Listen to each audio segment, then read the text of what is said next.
Hey guys, it's Laura's Design Studio. This was a requested video on how to dome your projects. And if you don't know what doming is, I just did this one because it needed some help. It's a solid Christmas tree right here.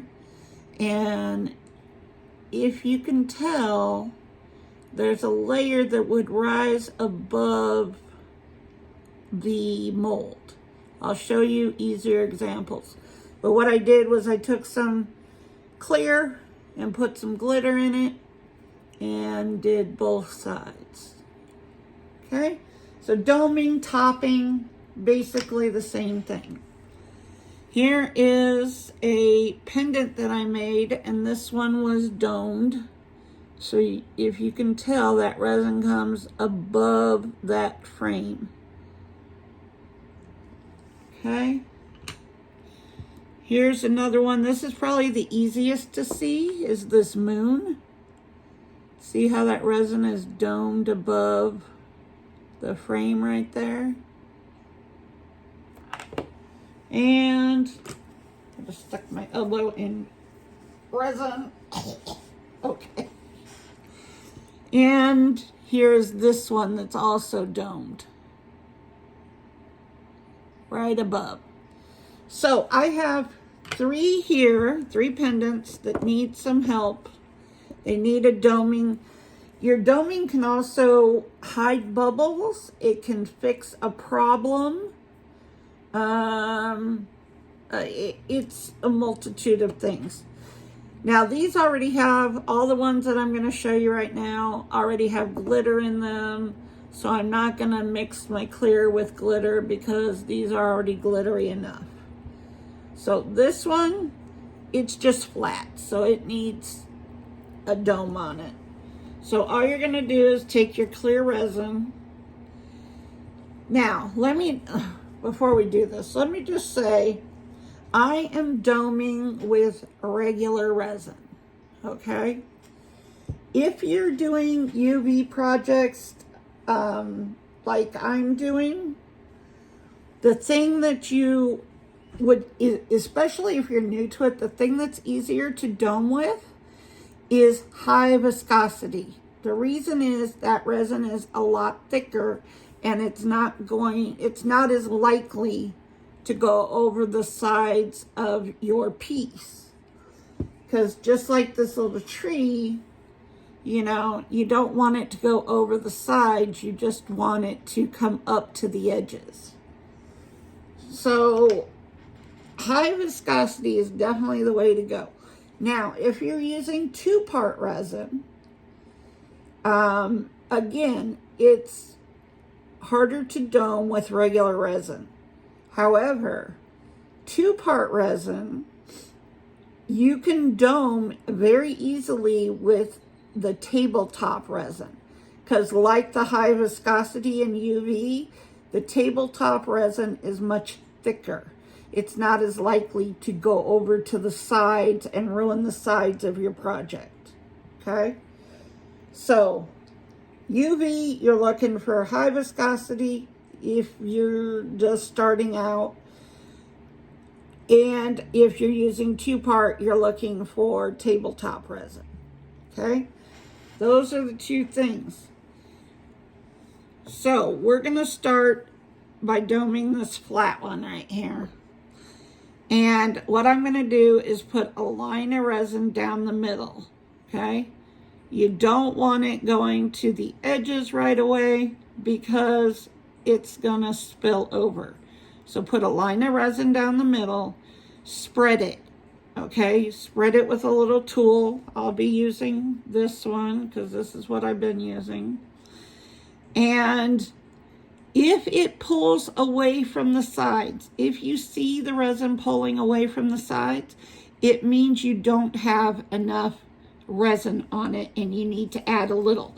But add a little very carefully and not a lot. So here we go. We're going to put a line of resin down the center of this. And now, I hope you guys can see this.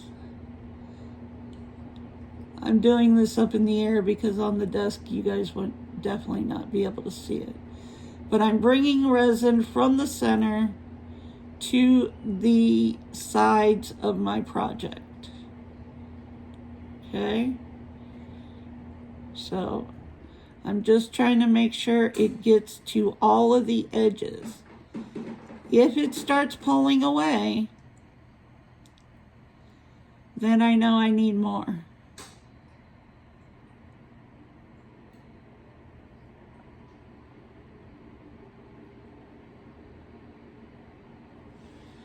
I'm going to add a little bit more because I do have a little pulling away going on here.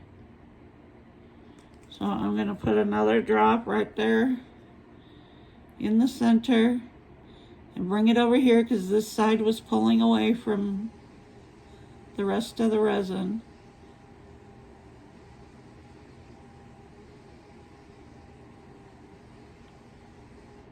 So the other thing I'm going to be investing in is a table, it's a resin table level.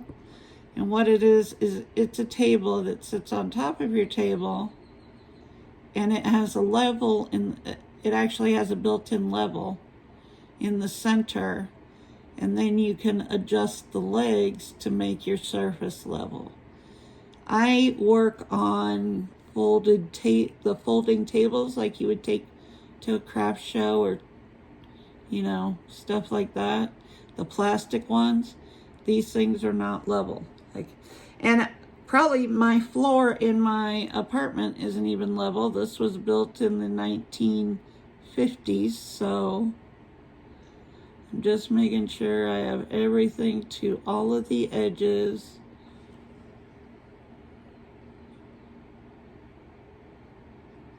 And that I don't have any pulling away. But don't add a bunch at once, a little. You do not want to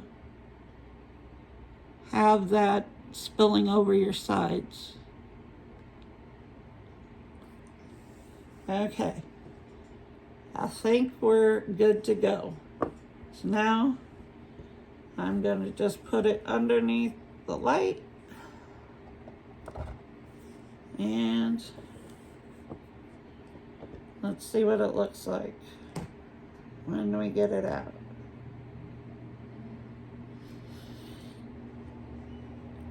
The other thing you can do with doming is, say you had a project that you got for some reason you had to use alcohol on it, because that's another thing. If these come out from under your light sticky, wipe it down with alcohol. It'll take away all the stickiness. But if that alcohol takes away the shine to it, you can always dome it and it'll bring it right back. Ooh, is that pulling away? Nah, I think I'm good. Let's see.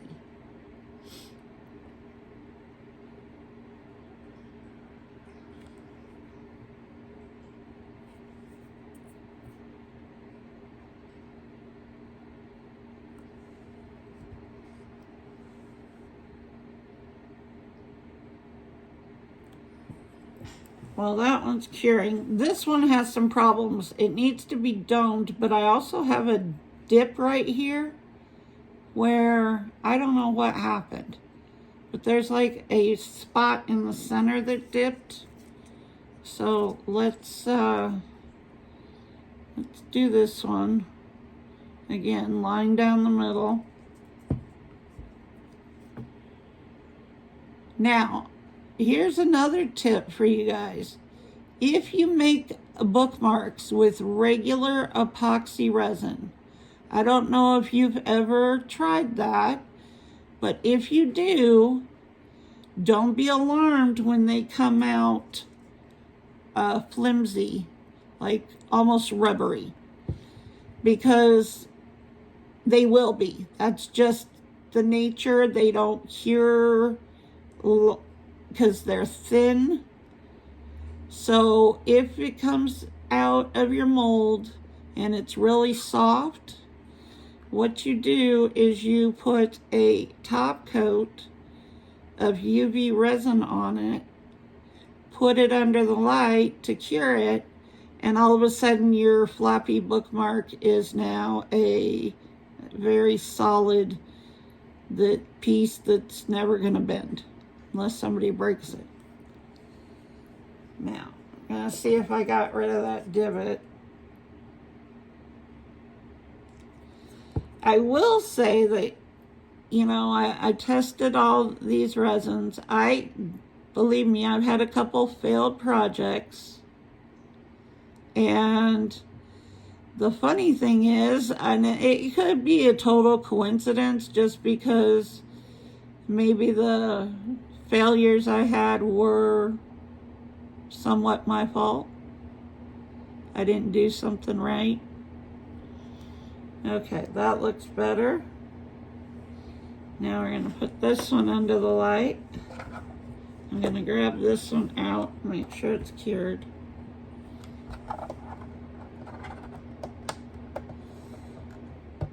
But the resins that I had the problem with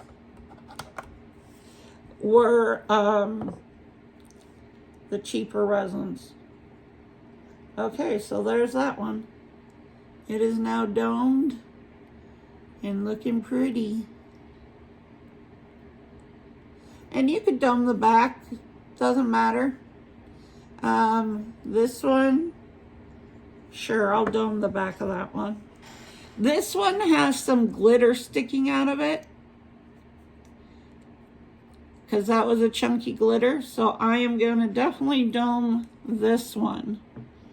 Again, line down the center. Pull it to your edges.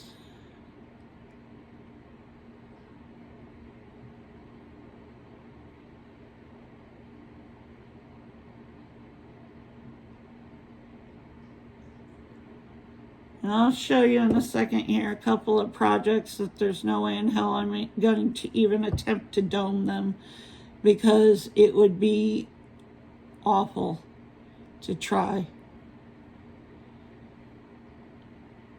Obviously, you don't need to dome 3D projects, you know, but I'll show you a couple of flat projects that I would not attempt to dome. Okay, I think that is looking pretty good. So I'm going to slide this one under the light also. And let me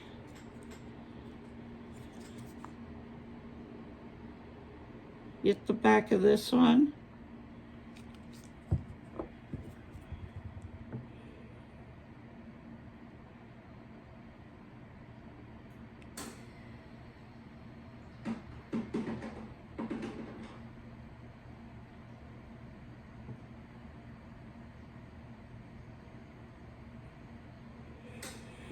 All kinds of resin pulling away from the edges.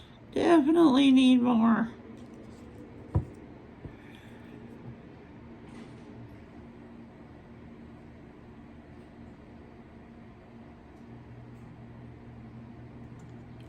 That's it, drop it, that'll work.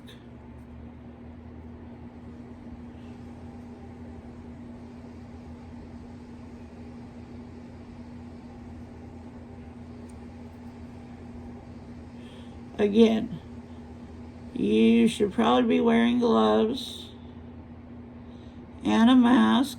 That's the safety precautions given for resin. And that is resin of any type normally. However, I've been working with resin for quite a while. All right, I think we're good.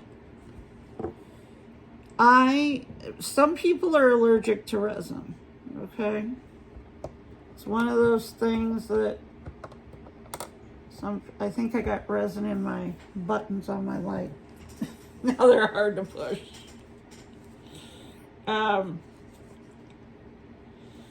Some people are, you know, if you're allergic to resin, definitely take all the safety precautions. If you are with UV resin, I've always used resin that is low viscosity. No. I use resins that are low or no odor, and they are non-toxic, no PHOs, F8, whatever those things are, none of that, and food safe. So that's all the resin I use. So yeah, I don't follow the safety precautions, which is probably not a good thing, but I cannot work with gloves on. It drives me nuts. So as long as I'm not allergic to it, I'm good. Something like this, I would not try to,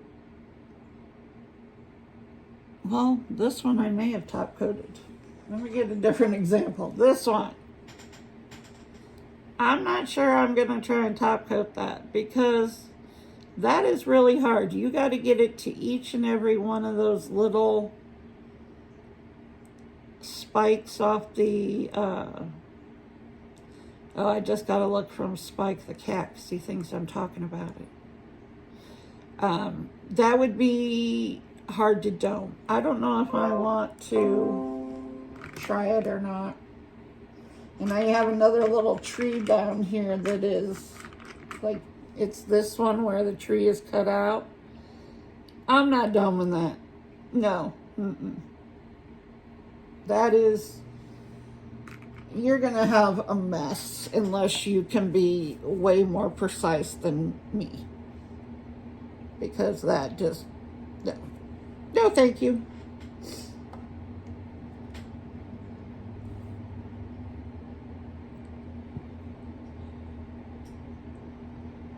Let's see how these are coming out. So yes, after the first of the year, I am going to also do 2-part resin. My projects won't be humongous because, let me tell you why. I used to make the 3-tier trade with the humongous trays at the bottom and they go up. Well, mine were super, super big. Those take anywhere from 24 to 72 hours, and they have to be left alone. You cannot, you're not going to be messing with them. This one is done. I'll show it to you. And that fixed where I had the glitter sticking out. No more. It is nice and smooth. No more glitter sticking out. So there, fixed a problem. Let's see if this one, I'm going to turn this light back on for that last one. Okay, this one also, there you go. Nice and domed. Took care of my weird divot that was in the center. Now you can't see it. So there we go. There's another one. And we got one more. So when I do 2-part resin, it's going to be smaller projects because those, even after you cure those great big trays, because they're on the thinner side, they come out like a bookmark does, floppy, okay? And you're not going to spend a ton of money because it would take a whole lot of UV resin to put on top there and then try and cure that sucker. No. So even after you demold it, you got to let those sit. All of those trays, you got to let them sit for a minimum of 3 days. And technically, resin does not cure for like 3 weeks, okay? That's when it's totally cured. So that's why a lot of times if people have custom projects, they'll tell you that the ship time is about 3 weeks. It's because and I don't have the room for any of that. So I'm not going to be making huge trays. I'll make the smaller stuff. But when I get the supply, it'll be after the first of the year. I have swaps that I got to finish up and everything. And so I will just, after the first of the year, I will order some of those supplies and get going on that type of stuff. Right now, I have a little bit of UV resin left. I'm gonna order another batch of UV. It'll be, I don't know, I'll probably try out a different one. There's been some on Amazon that have really good reviews, and I'm gonna try out one of those because there's a deal on it right now that's super, super cheap for 400 grams. 400 grams? Yeah, 400 grams. This one is 4 ounces. So the J. Diction bottles that I had, those are 100 grams each. So it's 4 of those bottles. All we can do is try it out. We'll see if I have any fails with it. Cheers. Let's see. Okay, all cured. So there's that side cured. So you got both sides that are domed. I domed the one more to cover up a problem than the other, but now they're both domed and it doesn't matter what side people use. There you go. Stick around till and come back next week because I have a technique, making sure I don't have any resin on the sides. My hands are kind of resin. Clean up everything with alcohol, including your hands. That takes your sticky off. It gets your hands so that they're not sticky. Yes, alcohol is your friend. It should be, this one's only 70%, but normally I have 90. They didn't have any, so 90 and up is recommended for resin, but the 70 will do. So next week, I am going to have a technique with UV resin that you guys will not want to miss. Because, frankly, I'm going to cure that so that I can peel the resin off of it. This technique is so cool. I'm just waiting on my supplies. They'll be here. And next week, we are going to have some fun. Because when I saw this, I was like, what? Yeah, you're going to love it. But for now, that's all I have for you. And I'll talk to you in the next video. Bye.